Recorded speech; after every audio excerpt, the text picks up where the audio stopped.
Olá, pessoal aí do YouTube. Eu tô aqui hoje para falar de um livro nunca antes visto na história da humanidade. Mas aí dizem, puxa, todos os livros são um livro nunca antes visto na história da humanidade. O que você quer dizer com isso? Né? Tô querendo dizer que a conceituação, a partir que esse livro aqui ele traz, tratando das obras de Machado de Assis como autor de si mesmo, não é? Esse livro aqui ele vai tratar então de Machado como um conceituador que deixou dentro de sua obra, não é? uma marra, ou seja, ele queria dizer coisas por trás de seus contos e conceituou essas coisas, né?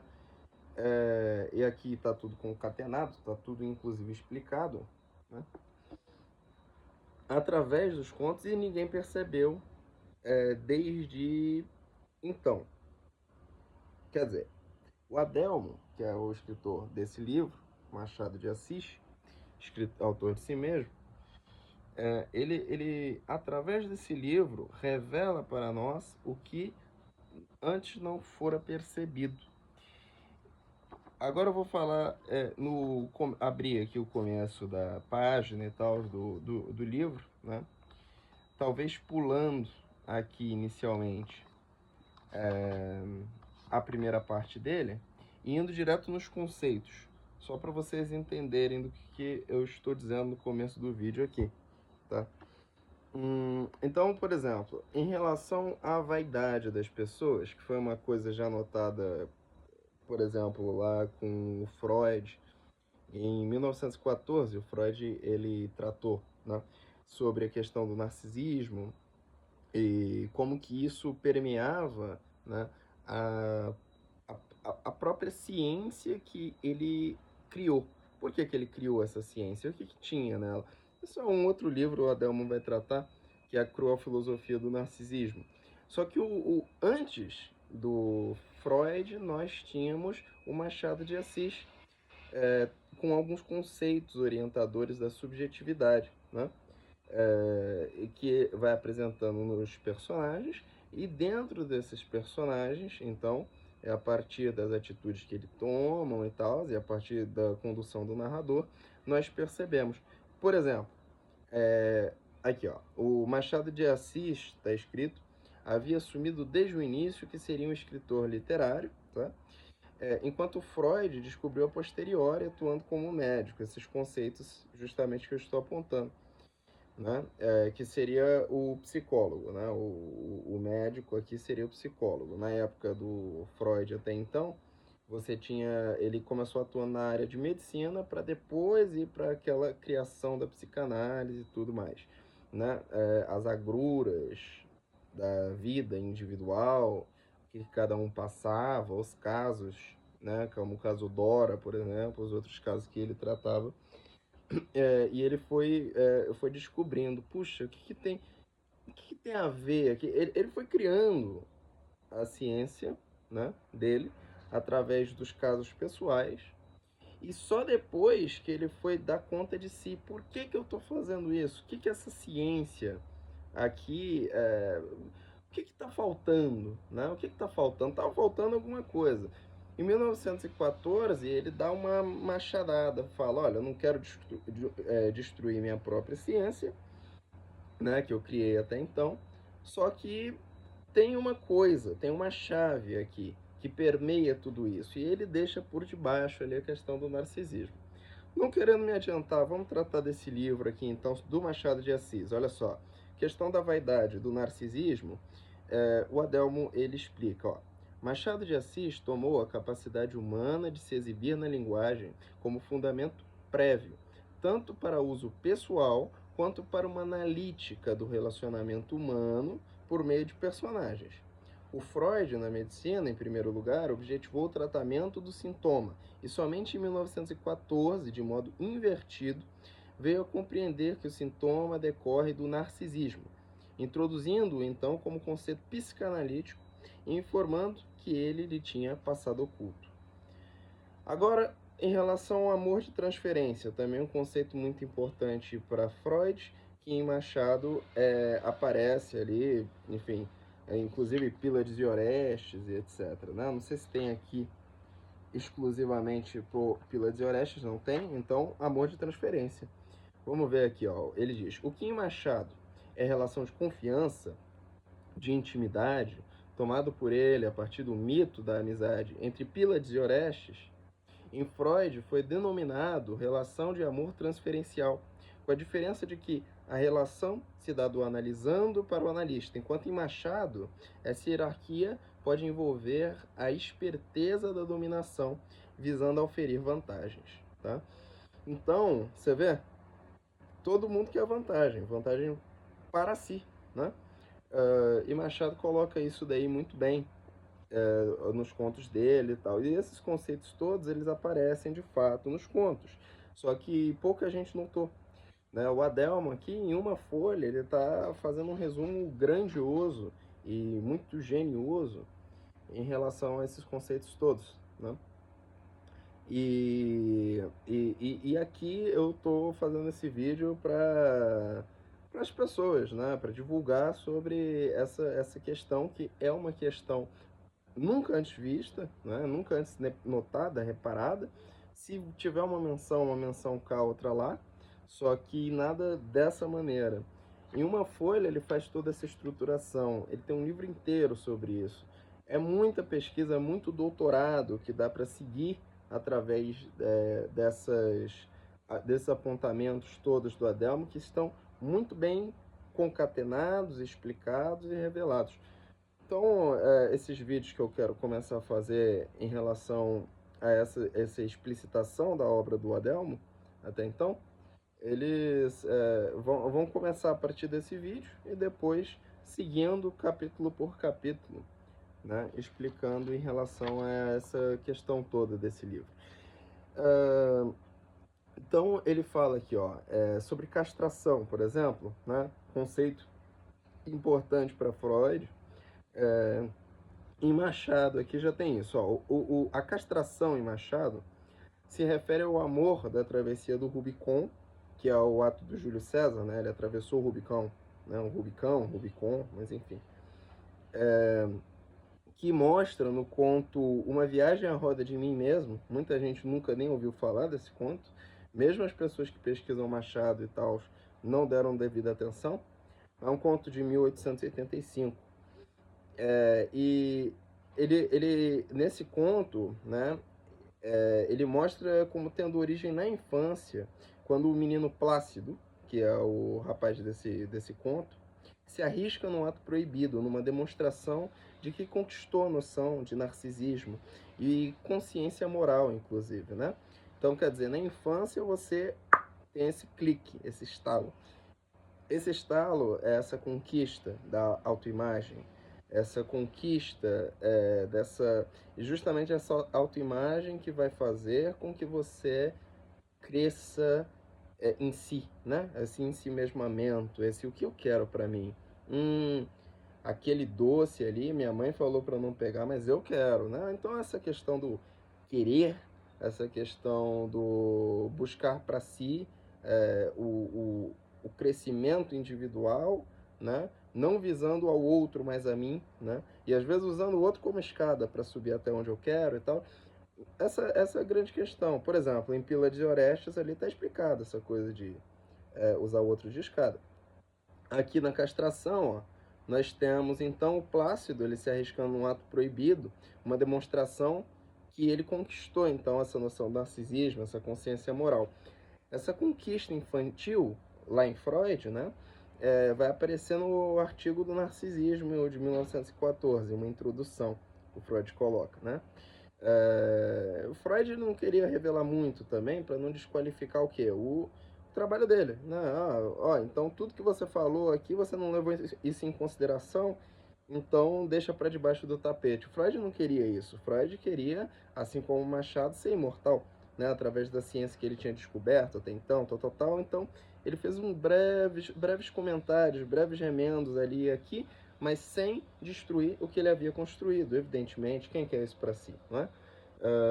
Ninguém quer trabalho de anos e anos, uma dedicação de uma vida destruída por conta que tem uma coisa crucial que não foi considerada, né? Então, para esses dois pensadores, isso é importante, essa conquista acontece em torno dos 5 anos de idade, olha só, tá? Lembrando que Machado vem antes de Freud, certo? Daí, por exemplo, aqui também, ó, recalque, né? Aqui a gente tem a ideia do mestre Romão, né? Olha só, o recalque em Machado, né? Só, caso não se lembre, Cantiga de Esponsais, né? O mestre Romão que queria uma canção, queria fazer uma canção, mas não conseguia lembrar. Ele sabia mais ou menos a nota. Um dia ele, pô, tô ouvindo essa nota em algum lugar e tal.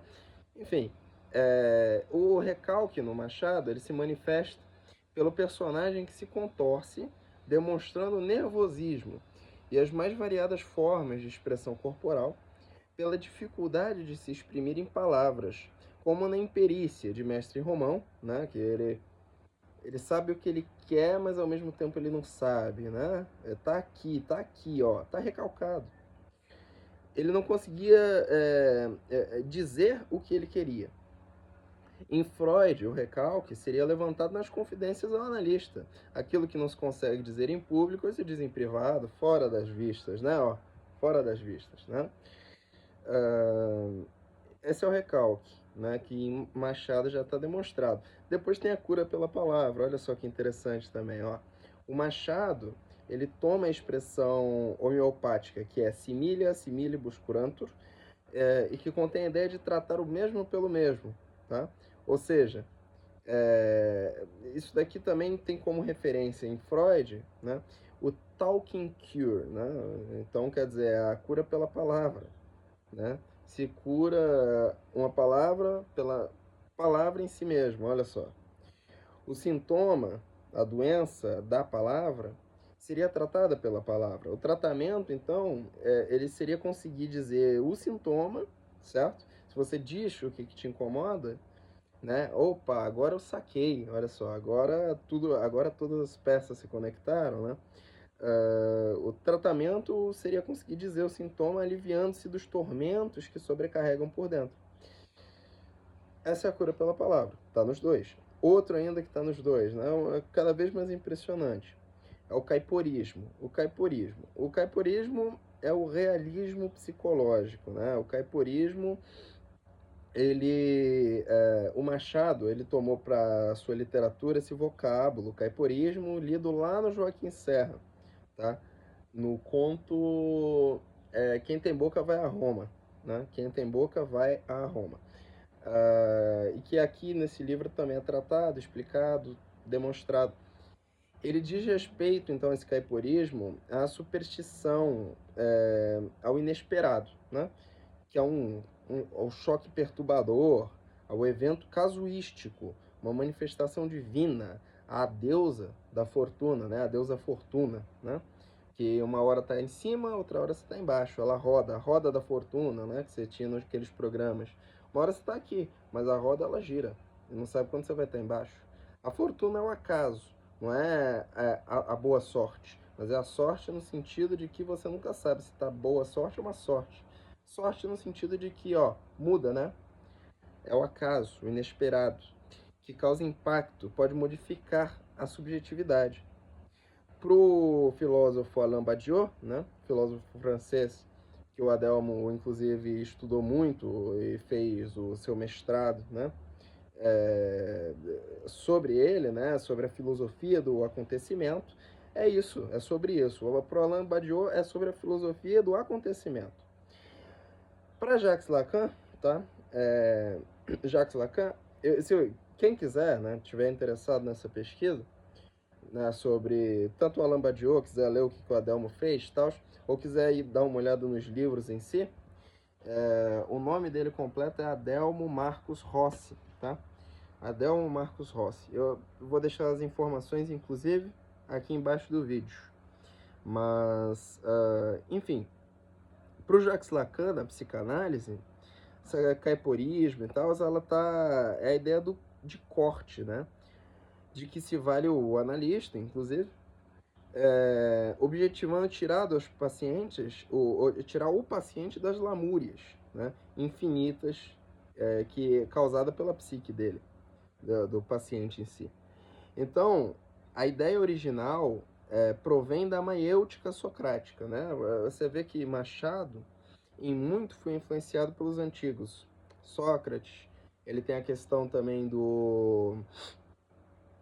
daquele filósofo Diógenes, né? Que é o filósofo assim do cinismo, né?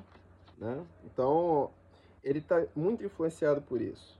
E depois Freud, ele parece de alguma forma influenciado, não que ele tenha lido Machado, mas parece, né? Você fica com uma pulga atrás da orelha, cara. Tipo, é muita coincidência. Então, você vê que através da literatura, entretanto, mesmo se não pudermos falar sobre o Machado para Freud, você vê que através da literatura eles influenciam e são influenciados. Freud, se não foi influenciado por Machado, foi influenciado muito pelos autores da filosofia alemã, né? Muito pelos românticos ali, enfim, pela vasta literatura que ele gostava muito. Ele gostava tanto de literatura que recebeu o prêmio, né, de literatura, o prêmio Goethe. Enfim, escrevia muito bem, né? Ele era um literato, só que primeiro ele era o médico ali, um filósofo, né, se pode dizer. Então é como se fosse filósofo literato. Enquanto Machado de Assis ele era o literato filósofo, né? Então, através da literatura eles faziam acontecer as coisas e demonstravam as coisas, né? O que eles tinham primeiramente como dedicação, etc., importa menos nesse sentido de que o que ficou para a gente foram as literaturas, né? Então, parece que isso tudo foi basilar para essas literaturas que eles deixaram. E tanto Machado contava com essas literaturas que ele deixava e dedicou sua vida a isso, tal qual Freud, né? Ou seja, querendo fazer a manutenção e permanecer ali com a imagem dele fixa para as gerações que se seguiam, que o Machado criou a ABNT, onde todos que têm um lugar, uma cadeira lá, são considerados imortais, percebe? É a imortalidade que conta aqui, né? Isso também vai ser tratado ao longo de vários contos, e é uma coisa interessantíssima, olha bem. Então aqui, a ideia original, né, do Caipori, na verdade, essa ideia toda, né, que aqui está escrito na questão do caiporismo, ela provém da maiêutica socrática, que inclusive usava ironia, que é interessante também para gente. Mais para frente vai ficar mais claro. E o que acontece na maiêutica socrática? Ela conduz o interlocutor ao choque da contradição lógica. Não é isso que faz o analista? O caiporismo, ele é o que pode modificar o realismo psíquico, tá vendo? Daí a petalogia, por exemplo. Ó, se o caiporismo é o acaso, a petalogia seria como o xiste de Freud. A petalogia, ela foi a experiência vivida por Machado quando foi introduzido desde muito jovem por Paula Brito, tá? Que ele tinha a sociedade petalógica. Sociedade petalógica é a sociedade onde se falava de tudo, né? Tudo que você vê aqui na sociedade, você vê, nossa, tem, ó, acaso, tô aqui no shopping, tô vendo uma mãe brigando com o filho. Isso é petalogia. Quer dizer, isso daí ela pode se transformar em petalogia se eu escrever a respeito, né? Peta, né? Um xiste, né? Posso falar a respeito do acaso. Na sociedade petalógica, né? Acontece de tudo, inclusive caiporismo. Uma mãe brigando com o filho, caiporismo. O que eu escrevo a respeito pode ser peta, pode ser petalogia. E esse é um conceito que em diversos contos do Machado você vai encontrar. Ele, inclusive, falando petas, não sei o que, tal, fazendo dessa questão, olha, é um xiste, olha só. Revelando isso antes do Freud. Olha que interessante, ó. Então, na sociedade petalógica, ele passou a utilizá-lo como conceito, né, a petalogia. Refere-se ao riso, à bufoneria, né, bufonaria, no caso, né, bufoneria aqui é um italianismo, mas em português a gente diz bufonaria, que vem lá do buffon, né, muito conhecido lá aquele francês muito antigo, né? Esqueci o nome dele agora. Mas os mais cultos, né? Que eu sou muito incauto, né? O que eu sei eu aprendi através do livro. Agora, os mais cultos vão se lembrar bem de quem eu tô me referindo. Mas que refere-se à galhofa, né? Que é uma forma de se aliviar contra a seriedade da vida. Então, essa mesma ideia, o Freud introduziu por meio do livro O Xiste e as suas relações com o inconsciente. É um livro de 1905, no qual ele trata o xiste como um alívio para os sintomas nas plateias. Depois ele mudou, né, o Freud em O Humor, de 1927, para o riso clínico do autor, como no caso do James Joyce, né? Que também é outro autor que é tratado, ainda que mais brevemente, aqui no livro também, né? Ou no livro do Freud também, né? Adelmo é um camarada que, se tem uma coisa que ele sabe fazer bem, é linkar essas coisas, né? Tipo, ele vê o que o autor quer dizer com o que ele quer dizer, né? Ele não simplesmente lê, feito uma criança e tal. Também, muita idade, né? Ele não faz isso há muito tempo, mas ele tem uma sagacidade ali da vida prática, que é muito importante para isso. Depois ele fala aqui, ó, o oculto. Machado ele trata do oculto. Freud trata do inconsciente. Olha que interessante, ó. O inconsciente em Machado, né? Ele é representado no primeiro conto, né? Três Tesouros Perdidos, tá? Três Tesouros Perdidos é representado primeiramente lá de 1858, que tem apenas 3 páginas, né? Quando o senhor F, né? Às vezes o Machado ele faz isso, ele chama só a partir da primeira letra. Também é muito comum na literatura russa, quando você quer falar de um lugar, por exemplo, não quer falar qual lugar se refere. Dostoiévski faz isso, por exemplo, demais. Ele coloca só a primeira letra do lugar. E o senhor F vai descobrir a posteriori ter sido surpreendido por seus enganos. Bom, o Freud ele teria mudado o que pensava ser o inconsciente quando da ruptura do relacionamento com Jung. O inconsciente seria o engano de Freud, tá? A surpresa posterior diante do que passou despercebido antes, sabe? Puxa, como é que eu não notei isso daqui, né? Então, no artigo de 1914, isso eu já falei que é o do narcisismo, que vai mudar tudo, né? É como se fosse é, como se fosse aqueles camaradas que falavam, não, olha, não é a Terra, né, que está parada e o Sol se move em torno da Terra, mas a Terra se move em torno do Sol, né? É uma descoberta de Copérnico ali, né? É um Kant da literatura. Parece que o Adelmo revelando isso, ele se transforma como que né? Não que a obra dele ele seja difícil de ser lida, pelo contrário, ele fala, não, ó, difícil já tá demais, né? Os caras queriam ali se deixar tudo escondido, o que eu quero é revelar. E ele faz isso nas obras dele, que é revolucionário, assim, para compreensão ali da literatura, certo? Da questão, inclusive, do ego do autor dentro de sua obra, ou de sua ciência, se a gente pegar a partir do Freud. Então, no artigo de 1914, o Freud dirá que a noção abstrata do eu é uma conquista inversa à experiência. A experiência de inversão é sempre surpreendente. Bom, correndo aqui a gente tem a lanterna de Diógenes, olha só, tá? Isso daqui, tanto em Machado, em O Sermão do Diabo, vamos lembrar só que a lanterna de Diógenes o que é, né? Se você pega, por exemplo, Diógenes Laércio, que trata sobre os filósofos e as histórias dele, parece que o Diógenes Laércio ele diz que o Diógenes, o cínico, né? O Diógenes de Sinope, ele estava levando uma lanterna de dia. E aí o pessoal ficou intrigado, por que esse cara está usando uma lanterna de dia? E o Diógenes Laércio, o Diógenes de Sinope, perdão, ele diz, eu estou procurando um homem, né, de verdade, né, um homem que preste, né? Então, quer dizer, O cinismo é isso, né?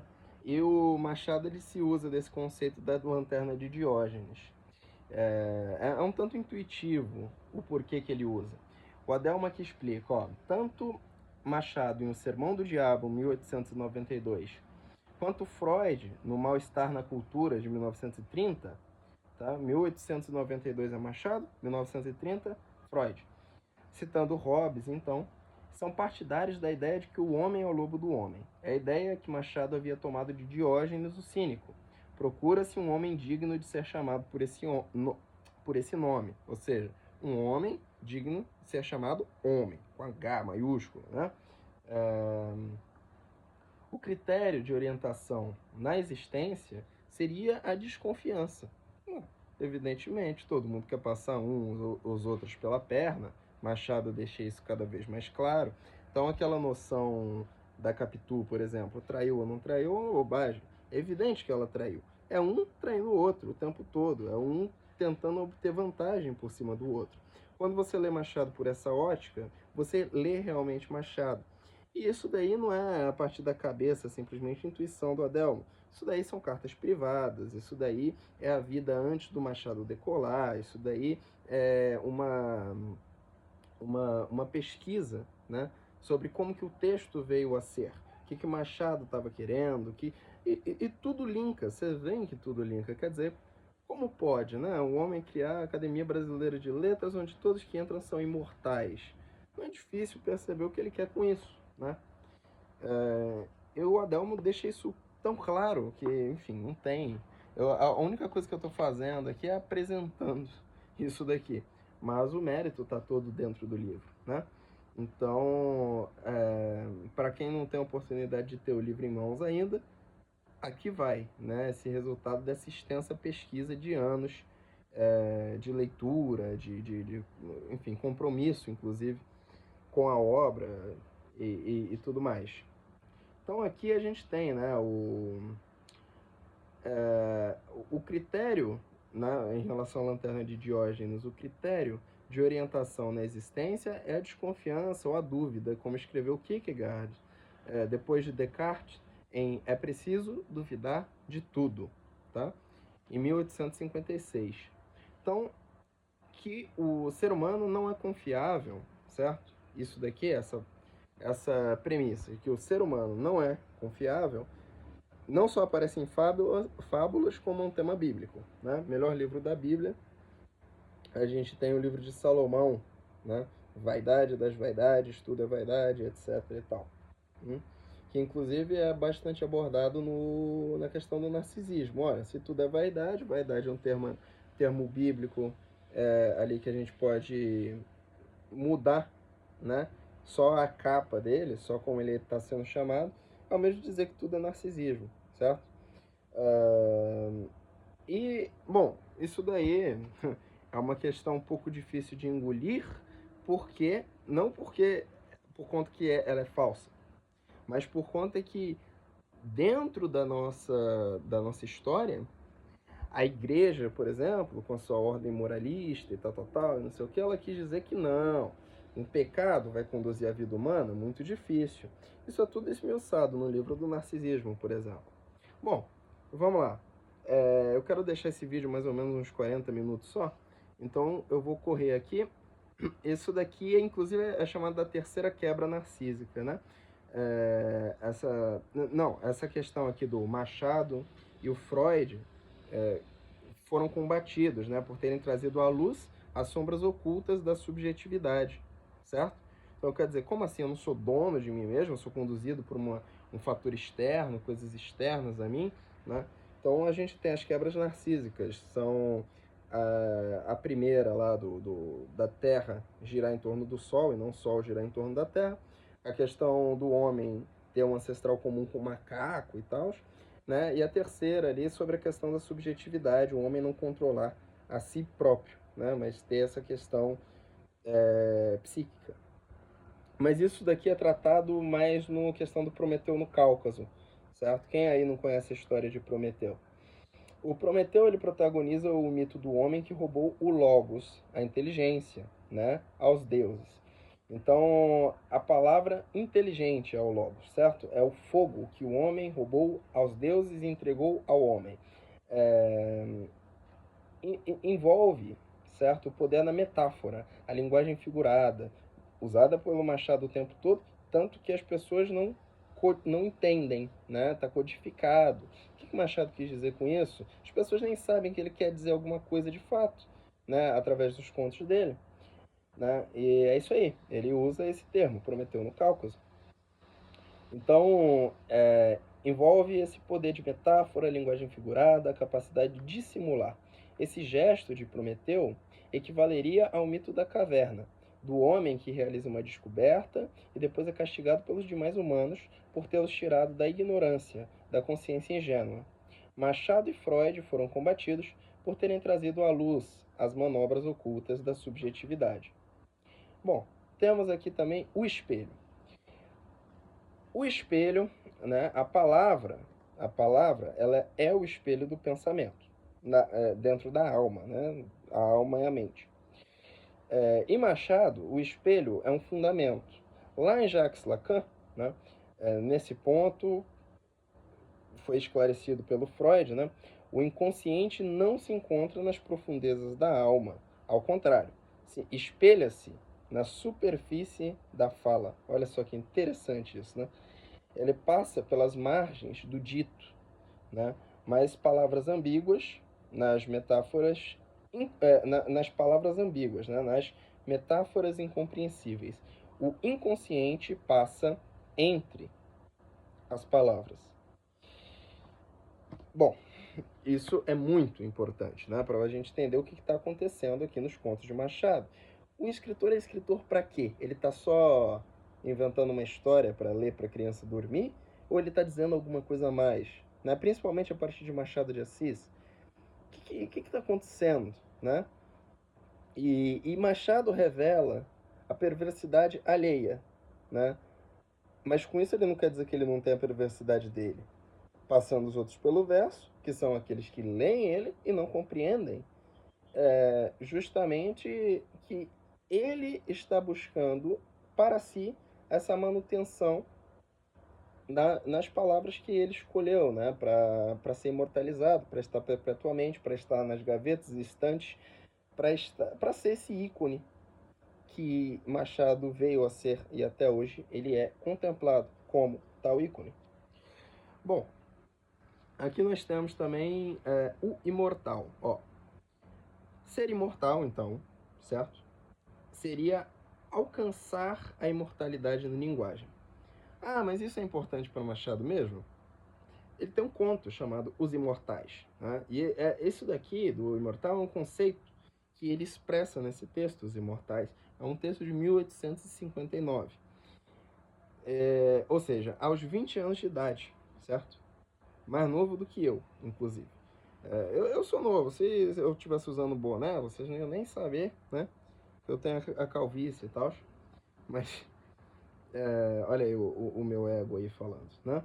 Bom, o que importa aqui é o conceito. Eu vou morrer, isso daqui vai desaparecer também, então não importa. O que importa é vocês entenderem. Olha bem, imortais são os escritores que deixaram livros para a posteridade. É isso. É óbvio que se ninguém tivesse escrito, não haveria livro nenhum. Daí a necessidade de escrever a experiência para transmiti-la. Né? Quando você escreve um diário ali, você está avisando isso, né? A posteridade. Um dia alguém vai ler o meu diário. Um dia eu vou entender o que eu sinto. O céu é uma obra da literatura, entende? O céu é uma obra da literatura. Tá aqui, ó. Inclusive com Kierkegaard é a mesma coisa, né? O que ele estava buscando. É por aí. Quer dizer, é isso que o Adamo está indicando pra gente, né? Então, o Kierkegaard não era essa coisa do pós-mortem. Era um paraíso onde ele iria ser, né, para sempre. Algo além dessas coisas passageiras. É a literatura, minha gente. Né? Então, olha aí, ó. Lendo as cartas do jovem Freud, compreende-se sua intuição de que a filosofia é um imaginário na linguagem, a qual rejeitava por ser inútil do ponto de vista da vida particular que vivia. Terminou pelo caminho inverso, criando uma metafísica da experiência, que batizou com o nome metapsicologia. né? Então, quer dizer, ele fala isso o tempo todo. A psicanálise que ele queria criar, né? A princípio, era a metapsicologia, ele fala isso. Ah, minha metapsicologia, o que será da minha metapsicologia? Em 1915, informa ter um livro impresso, um livro de metapsicologia com 12 ensaios, o Freud. Só que ele abandonou, tá? Aí, nesse livro do Adelmo, A Cruel Filosofia do Narcisismo, de 2021, tá? Traz esclarecimentos sobre essa postura do Freud no capítulo O que aconteceu com a metapsicologia, capítulo do livro. Uma pergunta de Salomé feita a Freud, tá? Salomé, que deu fora nesse cara aqui, né? Ela faz essa pergunta para Freud nas cartas que eles trocam. Pelo que consta, o Freud ele teria abandonado a metapsicologia após ter lido o artigo do Max Narmanson, que é a libido de Freud e o Eros de Platão. Ele compara. E aí Freud, o quê? Tá me comparando? Inicialmente, não, né? Eu não vai me comparar, imagina. Fere o ego, né? Isso daí foi em 1915, né? Esse artigo do Max Narmanson. Foi publicado, então, junto com os 3 principais artigos de Freud sobre a metapsicologia. Então, assim que ele leu esse artigo, comparando a psicanálise com a filosofia, quer dizer, não foi original, tem alguma coisa que vem antes, que precede, Freud teria tomado um choque, né, e desistido de publicar seu livro, que desapareceu, sobre a metapsicologia. Ele não queria que a psicanálise fosse vista como mais uma filosofia, ele combatia isso. Então, disso tudo, a gente tem o seguinte, né, a finalização aqui das palavras do Adelmo, a partir só desse pequena página, que já deu quase o vídeo todo. Os conceitos orientadores da subjetividade em Machado de Assis e em Freud. O que ele diz o paralelo acima, essas coisas que a gente explicou aqui, é uma compreensão alcançada depois de uma primeira varredura da obra de Machado. Os especialistas poderão dar continuidade, melhorando e delineando mais claramente as fronteiras entre os conceitos. Tudo o que existe no mundo, desde o início dos tempos, foi obra do ser humano. Depende do seu narcisismo, a sua imagem. Olha, quero fazer isso daqui, as pessoas vão, né, ver, contemplar, e através da minha obra vão ver a mim. Olha aí.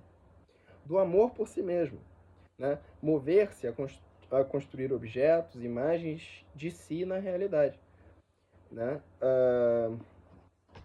Daí, olha só,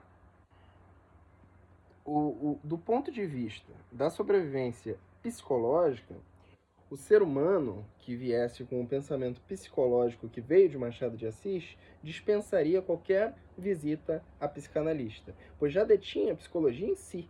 Estaria desde o princípio orientado a compreender a vaidade como fundamento do agir humano, e que a subjetividade se escamoteia em todas as falas. O ensinamento deixado é a difícil compreensão da divisão existente na fronteira da linguagem, na separação entre linguagem natural, objetiva, e linguagem figurada, metafórica, insinuativa, percebe?